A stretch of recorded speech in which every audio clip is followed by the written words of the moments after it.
So, ladies and gentlemen, welcome. Friday, you know we start class in a circle. Today, we're going to go through our normal Friday questions. The circle is where we all get to share something that we think. Our teacher would ask us a question and we get to share our opinions and what we think. Remember, we pass the ball. The person with the ball is speaking. The rest of us who do not have the ball need to listen because the person with the ball has something they want us to hear. We get to learn more about the people around us and learn their personalities and see what they're feeling. Who knows our first question and wants to start us?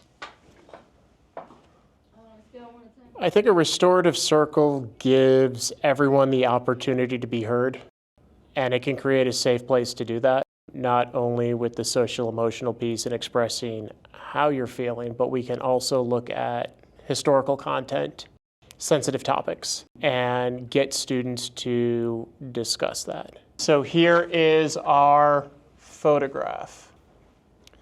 How does reading this sign or seeing this sign make you feel? I tried it last year, and it was this lesson, and this was the first time I actually ever tried a circle. And I was blown away by the student response to it and started to incorporate it every week. I like it because we get to just have 15 minutes a day just to do this, and it's good for a morning starter. With being in a circle, it's easier than writing on paper or being on a laptop all day.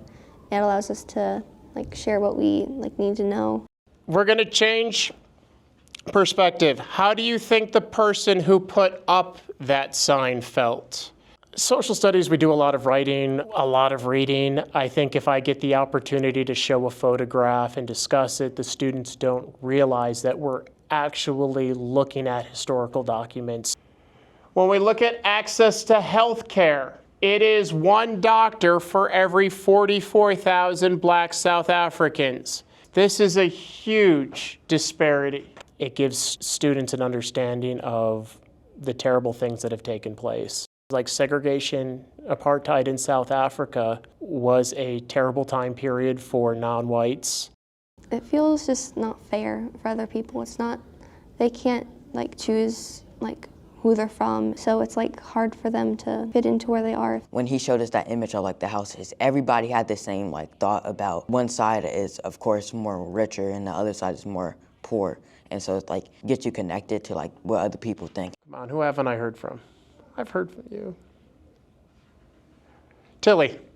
Maybe in the middle between the two houses. You get very honest reactions to very sensitive topics, and it gives them that voice to express how they feel about that. Emma, I know you haven't started us today. You raised your hand and then you're shaking your head no. You'll be great.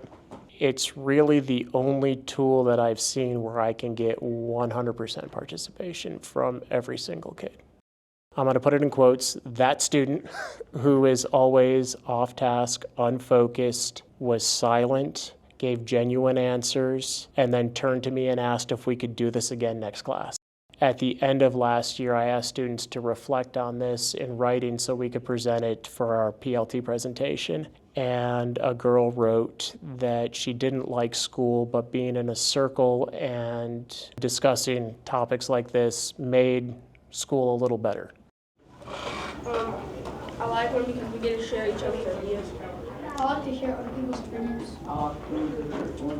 I like circles because a lot of our answers say a lot about each other. Students want to be heard, they want to share, and it gives them that opportunity to do it. And make sure